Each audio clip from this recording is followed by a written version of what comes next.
አይደለሁም አሁን። እርግጠኛ ነኝ? አዎ የሆነ እኔም ከዚህ በፊት ቆጭቶኛል። እናንተም እንዲቆጭ ካታድርግ። ከዛ ድረስ እዚህ ድረስ የመጣው እኮ አንቺ ነገር ለሰማ ነው እኮ መናገር መስማት ብፈልግ ኖሮ ብቻህን ነው የምትመጣው። እሺ እኔ ብቻ አይደለሁም መናገር የምትፈልጊ ነገር ብቻህን አይደለም መናገር ትችያለሽ አይደል? በግልጽ መናገር ትችያለሽ። እሺ መስማት ኦኬ ተናገሪ። አይደለህም ኮምባላ በጣም ደስ ነው የሚል። ለማንኛውም እስካሁን የሆነ ፖሊስ አስተካክል ይሁን በንቀት ተሞላበት ነገር ለምታረጋግጥ አይመለከትሽም። ይመለከታል። እኔ አሁን አንቺ ይቅርታ አልሽኝ ነው ወይ ሳመናጨቅሽኝ ነው? በጣም ይሆናላ ጠብቄ የመጣሁት እንደዚህ ስላልሆነ በጣም እያምታታኸኝ ነው። አንዳንድ ጊዜ የሚጸጽተንን ነገር አናድርግ፣ ነገ ተመልሶ የሚጸጽተንን ነገር አናድርግ ስንባል ሰው ሲል ቀላል ነገር ይመስልናል ማለት ነው። የሚጸጽተንን ነገር ስናደርግ ብዙ ፈተና ይመጣብናል ማለት ነው። ማስተዋል፣ መታገስ፣ መረጋጋት ያስፈልጋል። በተለይ በፍቅር ጉዳይ ማለት ነው። እና ቤዚ ዛሬ አይታችኋን ባለፈው ማርክ እንግዲህ ቀለበት ገዝቶ በጣም ወድሻለሁ አፈቅርሻለሁ ብሎ ፕሮግራም አዘጋጅቶ ቀለበት ሊያደርግላት የሚያምር ፕሮግራም አዘጋጅቶ እንግዲህ ቀለበት ሊያደርግላት ታገብኛለሽ ወይ ሲላትኝ በፍጹም ልትቀበለው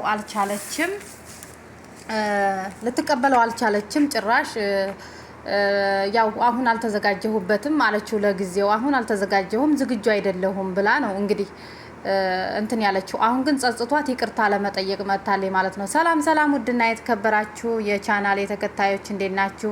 እኔ ያለው እግዚአብሔር ይመስገን ሰላም ነኝ። እናንተ እንዴት ናችሁ? በያላችሁበትም የዓለም ዳርቻ ሰላማችሁ ብዝት ትርፍ ይበልልኝ። የምወዳችሁና የማከብራችሁ ውድ የቻናሌ ተከታዮች እንዴት ናችሁ? እኔ ያለው እግዚአብሔር ይመስገን ሰላም ነኝ። ዛሬ እንግዲህ ይዤላችሁ የመጣሁትኝ ቤዚ እና ማርክ ማለት ነው። ማርክ እንግዲህ ባለፈው ለቤዚ ቀለበት ሊያስርላት የሚያምር ፕሮግራም አዘጋጅቶ ታገቢኛለሽ ወይ ብሏት ነበር ማለት ነው። እንግዲህ ቤዚ ደግሞ እኔ ዝግጁ አይደለሁም እና ምክንያትም አለኝ አሁን ለምንም ነገር ዝግጁ አይደለሁም ብላ ማርክን እምቢ ብላው ነበር ማለት ነው።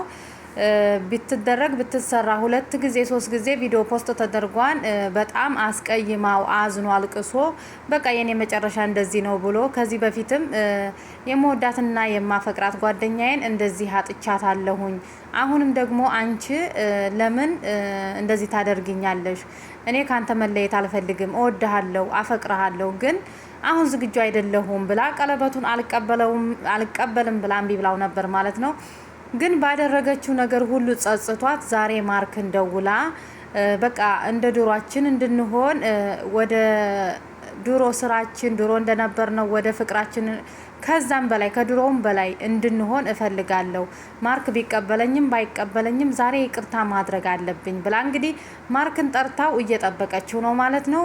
እንግዲህ ማርክ ደግሞ እውነት ለመናገር አንዳንድ ጊዜ የምናደርጋቸውን ነገሮች ብናቀጥሩ ነው ማለት ነው።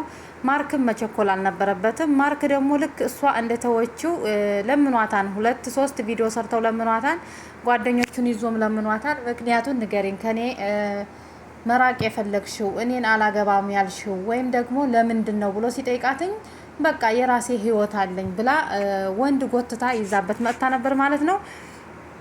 እንግዲህ እሱም በጣም ተናዶ ስሜታዊ ሆኖ በቃ የሚናገረውን አያውቅም ነበረ። እንዴት አንቺ እንደዚህ ታደርጊያለሽ? ይሄ ነገር እያለ እንዴት ከኔ ጋር ትኖሪያለሽ እስከ ዛሬ ብሎ በጣም ተናዶባት ነበር ማለት ነው። እሷም እንግዲህ ያው እውነቱ ይሄ ነው፣ ያው ካንተ ጋር መኖር ያልፈለኩት ለዛ ነው ብላው ነበር። ዛሬ እንግዲህ ያም ጥሏት ሄዷን መሰለኝ አላቅም። ዛሬ ማርክን ጠርታው ማርክ መጥቷን ማለት ነው። ማርክ ደግሞ የሚገርማችሁ ነገር ጓደኛ አንቶ ከጓደኛ ጋር አዲስ ፍቅር ጀምሯን ማለት ነው። በጣም ነው የሚገርመው። አንዳንድ ጊዜ ፍቅር ምን አይነት እንደሆነ እኔ አላቅም ማለት ነው። አንድ ጊዜ የሚረሳ አንድ ጊዜ እኔ እንጃ እንዴት እየወሰዳችሁት እንዳለ ባላቅም አሁኑን ተገናኝታችሁ አሁኑን መልሳችሁ ተለያይታችሁ አሁንም ከሌላ ሰው ጋር የምታፈቅሩት ነገር እኔ በጣም ነው የሚገርመኝ፣ ግራ ይገባኛል፣ አላቅም። እና ማርክ ደግሞ በዚህ ቅዝፈት ውስጥ እሷም ወንድ ጎትታ ካመጣችብኝማ ብሎ እሱም ጓደኛ ይዞ ፍቅረኛ ይዞ ሞት ኩልሽ ሄድ ኩልሽ እየተባባሉ ቪዲዮ እየሰሩ ነው ማለት ነው። እሷም ይሄን ነገር ታውቃለች፣ የማታውቀው ነገር የላትም። እንግዲህ ዛሬ ባደረገችው ነገር ጸጽቷት ብቻ ያው ማርክን ጠርቼ ይቅርታ ጠይቀዋለሁ ብላ ጠርታው ነበረ መጥቷን። እሱም እሺ አንዴ ላውራ ብላ ስትጠይቀው እሱ ማውራት ትችያለሽ አላትኝ። እኔ አንተን ማውራት የምፈልገው ብቻህን ነው እንጂ አብረህ ከሴት ጋር ሆነ ማውራት አልፈልግም አለችው። እሱ ደግሞ ዛሬ ብቻዬን አይደለሁም ከጎኔ ሴት አለች። ስለዚህ ከሷ የምደብቀው ነገር ምንም አይነት ነገር ስለሌለ መናገር ትችያለሽ ብሎ ቦታም አልሰጣትም፣ ማዳመጥም አልፈለገም። በጣም ተናደደች ቤዚ፣ በጣም ተቃጠለች። የማርክ ጓደኛ አዲሷ ደግሞ ተናገሪ የምትፈልጊውን ነገር በነጻነት መናገር መብታለሽ ብላ ስትላት አይመለከትሽም አንቺን፣ እኔ የምናገረው እሱን ነው፣ የፈለኩትም እሱን ነው፣ ማውራትም ያለብኝ ከሱ ጋር ነው፣ ስለዚህ አንቺን አይመለከትሽም ብላ ስትናገራት እሷም አንገቷን ደፋች ማለት ነው። እንግዲህ ማርክ ደግሞ ለመነችው። አንድ ጊዜ አንተ እኔ ጋር ሆንና አንዴ ላውራ ብላ ብዙ ለምና አስታመመችው። እንግዲህ ማርክ በዚህ ቅዝፈት ውስጥ እንዴት ቤዚን ረስቶ እቺ የምታምር ልዕልት የሆነ የቆንጅዬ ልጅ እንደው ብትሳሳት ትመለሳለች ብሎ ትንሽ ጊዜ አለመጠበቁ በጣም ያሳዝናል። ቶሎ ወደ ፍቅር የምትገቡት ነገር እኔ በጣም ይገርመኛል። ፍቅር ማለት ምን አይነት እንደሆነ እናንተ ጋር እንዴት እንደሆነ ባላቅም አሁን ከዛሬ ሞት ኩልሽ ሄድ ኩልሽ እየተባባላችሁ ቆይታችሁ ነገ ደግሞ ከሌላ ያቺ ስታጡ ስትለያዩ ከሌላ ጋር ደግሞ ነገ አሁንም ሞት ኩልሽ ሄድ ኩልሽ ትባባላላችሁ። ያኛው በአንድ ቀን የነበረ ፍቅር የነበረ ደስታ ሁሉ በአንድ ቀን ውሃ ይደፋበታል ማለት ነው። በጣም ከባድ ነው። እናንተ እንዴት እያደረጋችሁት እንዳለ እንዴት እየተሳካላችሁ እንዳለ ባላቅም ማለት ነው። እንግዲህ ማርክ ዛሬ ብትለምነው ቤዚ በፍጹም ሊሰማት አልቻለም። እኔ አልሰማሽም፣ ዛሬ ከጎኔ ሴት አለች፣ ስለዚህ ማውራትም ካለብኝ ከእሷ ጋር ሁኜ ማውራት ከፈለግሽ ትችያለሽ እሷ እያለች፣ እሷን ግን የትም አትሄድም፣ ከኔ ተለይታ የትም ልትሄድም አትችልም ብሎ እንግዲህ በጣም ሲያቃጥላት ነበር። እሷም እንግዲህ ባደረገችው ነገር ይቅርታ ለመጠየቅ እኔ ተሳስቻለሁ፣ ከምንም በላይ ማድረግ አልነበረብኝም፣ ለኔ የሚገባኝም ማርክ ነው። ማርክን በጣም ነው የምወደው፣ በጣም ነው የማፈቅረው። ስለዚህ ወደ ማርክ መመለስ እፈልጋለሁ፣ እንደ ድሯችን መሆን እፈልጋለሁ። የተሳሳትኩት ከእጥፍ ተሳስቻለሁ። ያን ስህተቴን በሙሉ ይቅርታ ጠይቄ ይቅርታዬን የሚቀበል ከሆነ እንደ ድሯችን እንሆናለን ብላ አስባ ነበር የመጣችው። እሱ ግን ለማዳመጥም ለመስማትም ምንም አይነት ለመቆየትም ምንም አይነት እንትንም አልነበረውም። እሷ በጣም ተናደደች። ጭራሹን ቦታ የለውም። ያው ለመነቻቸው። ብቻህን ሆነና ላዋራ፣ አንተን እፈልግሃለሁ፣ ብቻህን ሆነ እኔ ካወራሁ በኋላ ማውራት ካለብህ ትነግራታለህ፣ አንዴ ገለል ትበልና አውራኝ ብትለው ያው ጠርታው ነበር። ሴት ይዞ ነው የመጣው። እንግዲህ ጓደኛለችኝ ብሎ እንግዲህ መጥቶ እምቢ አላት ማለት ነው። በጣም ነው የተናደደችው፣ በጣም ነው ያዘነችው እና የተከፋችው። እንግዲህ ይሄ ሁሉ ልታደርግ የተነሳችው ቤዝዬ ላንቺ አይታዘንም። ምክንያቱም ከዚህ በፊት በጣም አልቅሶልሻል ማርክ በጣም ነው ያለቀሰልሽ፣ በጣም ለምኖሻል። ለምን ትሄጅብኛለሽ? እኔ ከአንቺ ውጭ ሰው የለኝም፣ በጣም የምወድሽና የማፈቅርሽ ልጅ ነሽ፣ እኔ የአምላክ ስጦታዬ ነሽ እያልኩኝ አንቺ እንዴት ይሄን ታደርጊያለሽ? ምን አስበሽ ነው ብሎ ራሱን እስኪ ጠላ ድረስ አድርገሽዋል ማለት ነው። አሁን ደግሞ እንግዲህ ወንድ ልጅ ቶሎ ብሎ ይቅርታ አይቀበልም እና አንቺም ተስፋ አትቁረጪ። እሱም ደግሞ ያው አንቺን ለማስቀናት አለኝ ለማለት ወይ ለስራም ሊሆን ይችላል ያመጣት ጓደኛውንና ተረጋግተሽ በውስጥ መፍታትም ትችላላችሁ ማለት ነው። ለዛሬ ያው አልተሳካላትም፣ እምቢ አላት።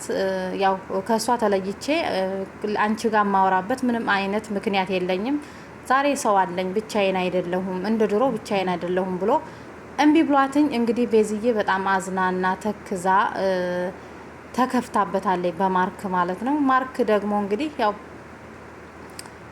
ዛሬ ትላንት እሱ እንዴት እንደሚወዳትና እንደሚያፈቅራት ረስቶ ዛሬ ያው አዲሷ ፍቅረኛ ጋራ ሆኖ ቤዚን እያቃጠላት ነው ተራውን ማለት ነው። እንግዲህ መቃጠልም ይገባታል፣ ስራዋ ነው። ከዚህ በፊት አስታማሃታን፣ ለምናሃታን፣ አልቅሰህላታንም። ስለዚህ ያው ብድር እየተመላለሳችሁ ነው፣ ግን በመጨረሻ ላይ አብራችሁ እንደምትሆኑ ባለሙሉ ተስፋ ነኝ ማለት ነው። እንግዲህ ቤዝዬ በጣም ተናዳና ተቃጥላ ለዛሬ ሳይሳካላት ይቅርታዋንም ሳትናገር እሱም ለመስማት ቦታ ስላልነበረው ብቻዬንም መስማት አልፈልግም ስላላት ያው አድክማቸው ተጠርተው ምንም አይነት ነገር መፍትሄ የሌለው ሆኖ እሷም ተናዳ ወደ ቤቷ ተመልሳለች ማለት ነው።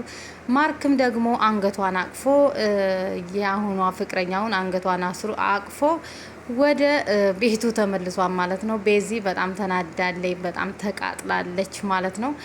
እንግዲህ የሁሉ ነገር የመጣብሽ በራስሽ ምክንያት ስለሆነ መልካም የመቃጠል ጊዜ ልሻለሁ። ምክንያቱም እርስ በርሳችሁ ብድር እየተመላለሳችሁ ስለሆነ ለእናንተ ምንም አይታዘንም ማለት ነው። ማርክ ምርጥ ልጅ ነው። እውነት ለመናገር በጣም ንጹህ፣ የዋህ፣ ንጹህ ልብ ያለው ልጅ ነው በጣም ማለት ነው። ማርክ ከሄሉ ጀምሮ ሄሉ ኃይለኛ ልጅ ናት። እሷን ተሸክሞ የሚኖር ልጅ ነበር ማለት ነው እና ከዛ ጀምሮ እኔ በጣም ነው የሚያሳዝነኝ። በነገሮች ሁሉ ምንም በቃ ሊሳካለት አይችልም። ሁሌም አንዳንድ ነገር ይደራረበበታልና እንግዲህ ማርክ አንቺን ለማናደድ ይመስለኛል እንደዛ ያደረገው። ተመልሶም ወደ አንቺ እንደሚመጣ ባለሙሉ ተስፋ ነን። እንግዲህ ቤዝዬ ዛሬ በጣም ተናዳና ተቃጥላ ነው የተለያዩትኝ። እንግዲህ በቀጣይ ቪዲዮ ደግሞ አብራችሁ ሁናችሁ እንደ ድሮ ሁናችሁ አንድ ላይ እንደምትሰሩ ባለሙሉ ተስፋ ነኝ። እንግዲህ ለቻናሉ አዲስ የሆናችሁም ላይክ፣ ሼር፣ ሰብስክራይብ በማድረግ ቤተሰብ ሁኑ። ባይ ባይ።